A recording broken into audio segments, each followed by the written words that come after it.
संतोषी माता व्रत कथा। बहुत पुरानी बात है। एक वृद्धा के 7 बेटे थे। सभी शादीशुदा थे। छोटे बेटे की पत्नी अत्यंत सरल, सीधी और धार्मिक प्रवृत्ति की थी। वो सभी की सेवा करती थी, लेकिन जेठानियां उससे ईर्ष्या करती थीं और उसे भोजन में बचा खुचा, खट्टा खराब खाना देती थीं। छोटे बेटे को जब ये बात पता चली, तो वो क्रोधित होकर घर छोड़कर कहीं दूर चला गया। उसकी पत्नी रोज पति के लौटने की बाट जोहती रही और दुखी रहने लगी। एक दिन वो मंदिर में रो रही थी। वहाँ कुछ महिलाएं संतोषी माता का व्रत करने की बात कर रही थीं। उसने उनसे पूछा कि यह व्रत कैसे किया जाता है।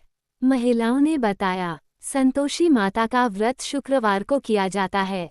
इस दिन माताजी का व्रत और पूजन किया जाता है। गुड़ और चने का भोग लगाया जाता है। व्रत करने वाले को खट्टा, नींबू, दही, इमली आदि नहीं खाना चाहिए और दूसरों को भी नहीं खाने देना चाहिए। 16 शुक्रवार तक व्रत करने से मनोकामना पूर्ण होती है। बहू ने श्रद्धा से व्रत आरंभ किया। वह माता की पूजा करती और गुड़ चना बांटती। जैसे जैसे व्रत आगे बढ़ता गया, उसकी स्थिति सुधरने लगी। संतोषी माता प्रसन्न हुई और उसके पति को स्वप्न में आदेश दिया कि वह घर लौट जाए। पति लौट आया और दोनों का जीवन सुखमय होने लगा। उसकी जेठानियां ये देखकर जलने लगीं। एक शुक्रवार को बहू ने व्रत रखा और संतोषी माता की कथा सुनकर गुड़ चना बांटना चाहा। उसकी जेठानियों ने जानबूझकर उसमें नींबू मिला दिया। जैसे ही किसी ने वह खट्टा खा लिया, बहू की पूजा का फल समाप्त हो गया और उसके पति की नौकरी छूट गई।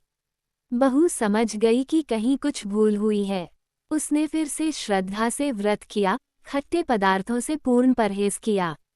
इस बार माता अति प्रसन्न हुई और उसे फिर से सुख समृद्धि प्रदान की। इस प्रकार जो भी श्रद्धा और नियमपूर्वक संतोषी माता का व्रत करता है, उसकी सारी मनोकामनाएं पूरी होती हैं। वह जीवन में कभी दुखी नहीं रहता। व्रत विधि संक्षेप में। शुक्रवार को व्रत रखें। प्रातः स्नान कर साफ वस्त्र पहनें। संतोषी माता की मूर्ति या चित्र के सामने दीप जलाएं। माता को गुड़ और चने का भोग लगाएं। खट्टा न खाएं और दूसरों को भी न दें। 16 शुक्रवार तक व्रत करें। अंत में उधार न लेकर अष्टमी या नवमी को 8 लड़कों को भोजन कराएं। चैनल को लाइक करें, सब्सक्राइब करें और कमेंट में जय मां संतोषी लिखना न भूलें। धन्यवाद।